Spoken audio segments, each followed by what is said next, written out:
यानी हिंदू धर्म सिख, बौद्ध और जैन धर्म की ही हो सकती है, लेकिन यह मुसलमान और ईसाइयों की पवित्र भूमि नहीं हो सकती। इस परिभाषा के अनुसार मुसलमानों और ईसाइयों को इस देश में रहने की अनुमति नहीं है। सावरकर की हिंदुत्व की परिभाषा जो थी, वही विचारधारा, वही परिभाषा आरएसएस यानी राष्ट्रीय स्वयंसेवक की है। आपके हर एक भाषण में सांप्रदायिक जहर भरा होता है। इसका नतीजा यह हुआ कि देश को गांधी का बलिदान देना पड़ा और उन्होंने कहा था कि हिंदू राष्ट्र का निर्माण निसंदेह इस देश के लिए एक बड़ा खतरा पैदा करेगा। हिंदू राष्ट्र को हर कीमत पर रोका जाना चाहिए। तब हिंदू धर्म बना। मुस्लिम धर्म का जो अनुभव उन्हें आया था वो उनका व्यक्तिगत निजी अनुभव था। आज का विषय बहुत जानकारीपूर्ण होने वाला है। इसमें उन लोगों के लिए यानी व्हाट्सएप, फेसबुक और इंस्टाग्राम के इस विश्वविद्यालय के जो युवा है, जो बुजुर्ग छात्र है इस यूनिवर्सिटी से, मुझे लगता है कि आज का ये एपिसोड उनके लिए उतना दिलचस्प नहीं होने वाला है। हालांकि कोई दिक्कत नहीं, आज मेरे पास किताबें हैं सावरकर की। ये देखिए, इसमें से ही मैं बताने वाला हूँ आपको। ये देखिए, इसमें से ही मैं आपको बताने वाला हूँ कि हिंदुत्व या हिंदुत्ववादी इसका अर्थ क्या है, इसका इतिहास क्या है और इस हिंदुत्व से वास्तव में किसे लाभ होने वाला है। आज हम इस एपिसोड में यह सब विस्तार से जानने वाले हैं। एपिसोड अंत तक देखें और अंत में मैं अपनी राय, ओपिनियन ज़रूर दूंगा। हिंदुत्व शब्द का आविष्कार सबसे पहले किसने किया था? तो देखिए, यहाँ 1892 में चंद्रनाथ बासु बंगाली भाषा में हिंदू प्राकृत इतिहास नामक पुस्तक के लेखक थे। हिंदुत्व शब्द का उल्लेख सबसे पहले चंद्रनाथ बासु की इस पुस्तक में मिलता है। आगे अंडमान निकोबार भारत से हजारों किलोमीटर दूर स्थित एक द्वीप है। पहले इस द्वीप पर सेल्युलर जेल स्थित थी। 7 अप्रैल 1911 में महाराष्ट्र के नासिक जिला के कलेक्टर जैक्सन की हत्या के लिए नासिक षड्यंत्र मुकदमे में सावरकर को काले पानी की सजा सुनाई गई थी। उन्हें आगे अंडमान के सेल्युलर जेल में भेजा गया था। सावरकर के अनुसार सेल्युलर जेल में स्वतंत्रता सेनानियों को कड़ी मेहनत करनी पड़ती है। यहाँ कैदियों को नारियल छील कर उससे तेल निकालना पड़ता है। लोकप्रिय पुस्तक the RSS icons of the Indian right, इस किताब के लेखक नीलांजन मुखोपाध्याय कहते हैं कि 1948 में उन्हें महात्मा गांधी की हत्या में नथुराम गोडसे और चित्पावन ब्राह्मण विनायक दामोदर सावरकर के साथ शामिल होने के लिए बॉम्बे से गिरफ्तार किया गया था। हालांकि बाद में 1949 में उन्हें निर्दोष बरी कर दिया गया था। अब यहाँ देखिए, 100 साल पहले उस अंडमान निकोबार सेल्युलर जेल में उस सेल्युलर जेल के सुपरिटेंडेंट अधीक्षक एक ब्रिटिश गृहस्थ व्यक्ति थे। वह मुस्लिम और हिंदू कैदियों में भेदभाव करते थे, ऐसा सावरकर का कहना था। और उस कैदियों में मिर्ज़ा खान की वजह से सावरकर को कुछ ऐसे अनुभव आए जो कि वो अनुभव सावरकर के निजी और व्यक्तिगत पर्सनल अनुभव थे।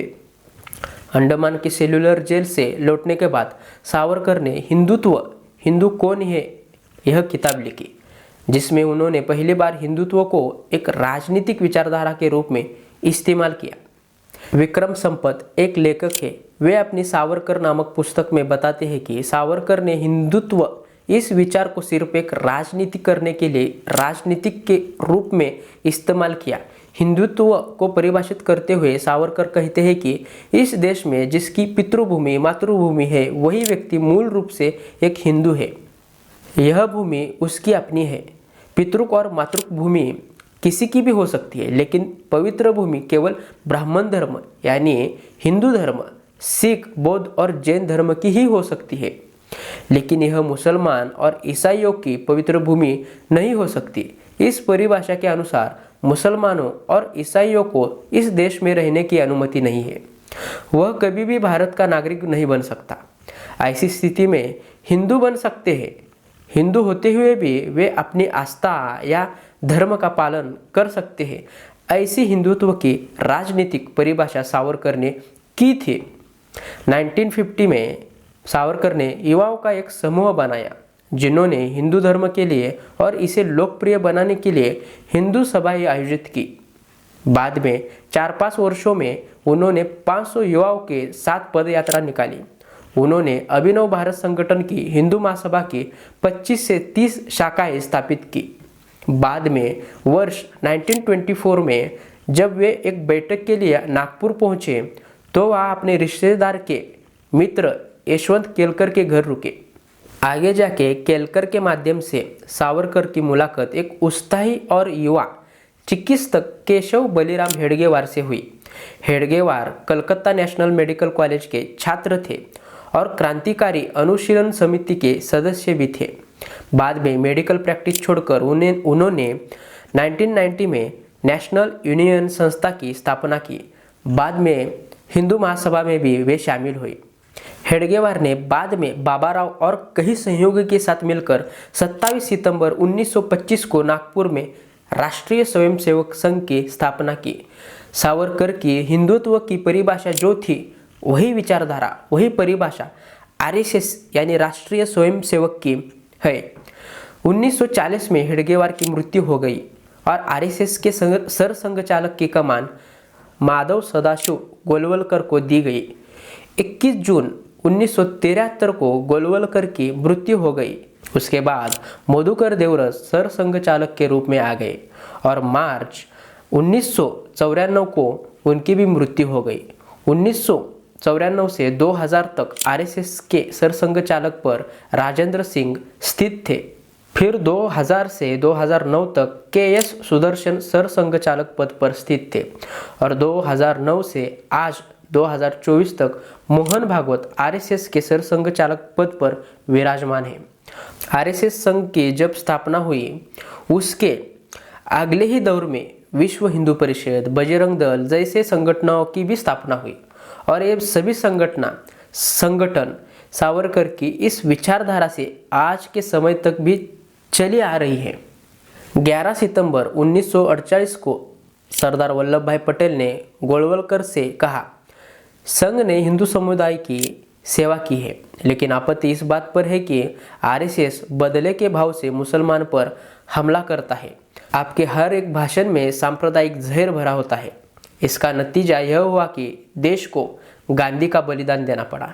गांधी की हत्या के बाद आरएसएस के लोगों ने खुशियां मनाई और मिठाई बांटी थी। ऐसे में सरकार के लिए आरएसएस को बैन करना ही जरूरी हो गया था। 16 अगस्त 1949 को फिर एक बार पटेल गोलवलकर से मिले। इस मुलाकात के बाद पटेल ने नेहरू को खत लिखा। मैंने गोलवलकर को बताया है कि उन्होंने क्या ऐसी गलती की है जो नहीं होनी चाहिए थी। मैंने उनसे स्पष्ट रूप से कहा है कि विनाशकारी तरीकों से बाज आए और रचनात्मक भूमिका अदा करें।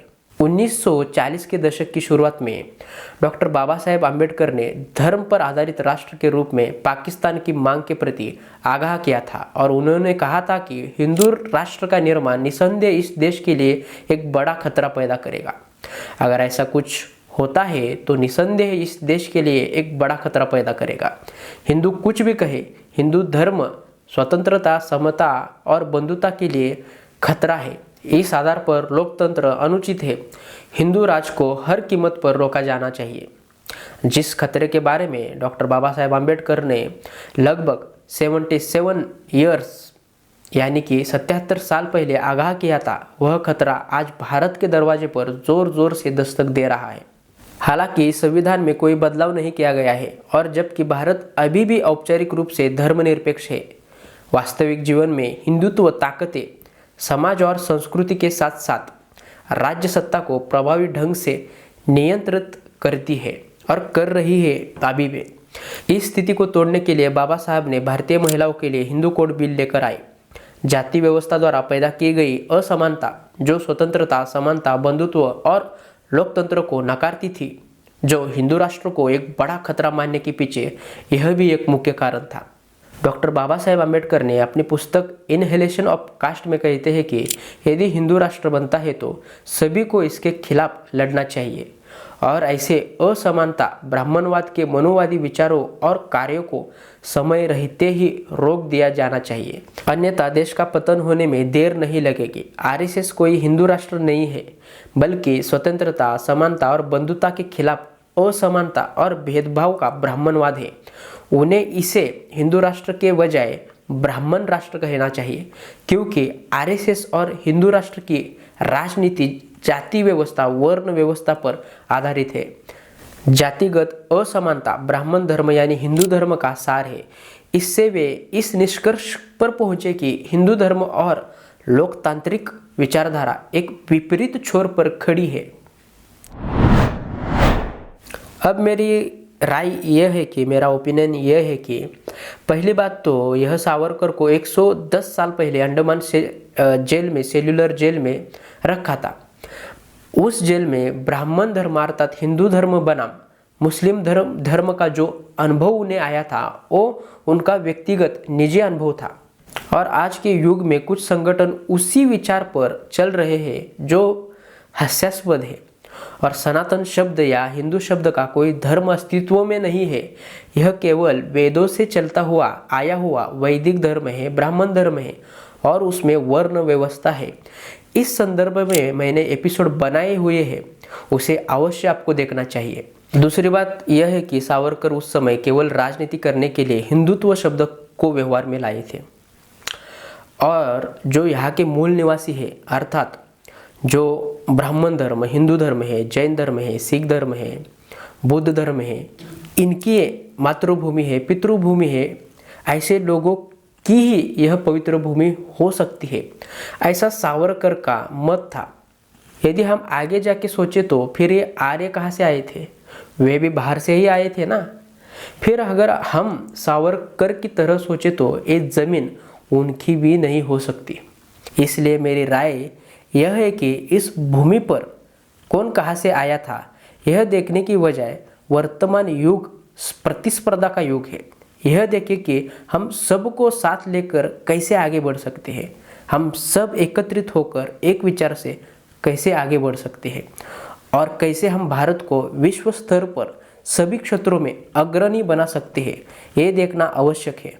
प्रोग्रेसिव विचार के साथ सब मिलकर आगे बढ़े तभी देश की उन्नति होने वाली है। और तीसरी बात यह है कि मेरे लगभग सभी संगठन में मित्र हैं। इस संगठन में भी इंसान मनुष्य है, उस संगठन में भी इंसान मनुष्य ही है, केवल विचारों का अंतर है। इसलिए मैं उन भारत के हर पेरेंट्स को और युवा वर्गों से अनुरोध करना चाहता हूँ कि उन्हें किसी भी संगठन के साथ जुड़ने की आवश्यकता नहीं है। भारत के हर एक पेरेंट्स को, माता पिता को अपने बच्चों में चिकित्सा की भावना, साइंटिफिक टेम्पर पैदा करना पड़ेगा और पैदा करना ही होगा इस युग में। और भारत के युवा वर्ग को अकादमिक शिक्षा यानी कि एकेडमिकल एजुकेशन के साथ साथ एक्सटर्नल स्टडीज़ की पढ़ाई की भी ज़रूरत है। तभी आपको पता चलेगा कि क्या सच है और क्या झूठ है, क्या सही है और क्या गलत है। एकेडमिकल स्टडीज़ के साथ साथ, उस पढ़ाई के साथ साथ एक्सटर्नल स्टडीज़ करके फिर अपना सपोर्ट दिखाइए किसी संगठन, किसी व्यक्ति, किसी पार्टी के प्रति। यूं ही भावनिक ना होए, इमोशन अपने साइड रखे, यूं ही आंखें मूंद के किसी का भी अंध समर्थन ना करें। चौथी बात यह है कि आप चाहे किसी भी धर्म के हो, कि किसी भी धर्म से ताल्लुकात रखते हो, अगर कोई संगठन आपको कट्टर बना रहा है तो ऐसे किसी भी संगठन के झांसे में न आए। उसमें केवल संगठन चलाने वाले व्यक्ति का उद्देश्य होता है, वे हासिल करने के लिए वो व्यक्ति आपका इस्तेमाल करता है, आपका इस्तेमाल कर सकता है।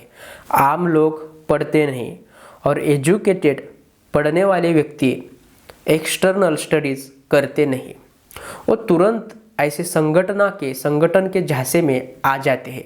ऐसे संगठन सिर्फ आम लोगों का इस्तेमाल करता है और कुछ नहीं। अब आप जान गए होंगे कि हिंदुत्ववादी विचारधारा की पृष्ठभूमि क्या है, इसका इतिहास क्या है और महापुरुषों की इसमें राय क्या थी। ये सब। जय हिंद, मैं सुशांत गौड़।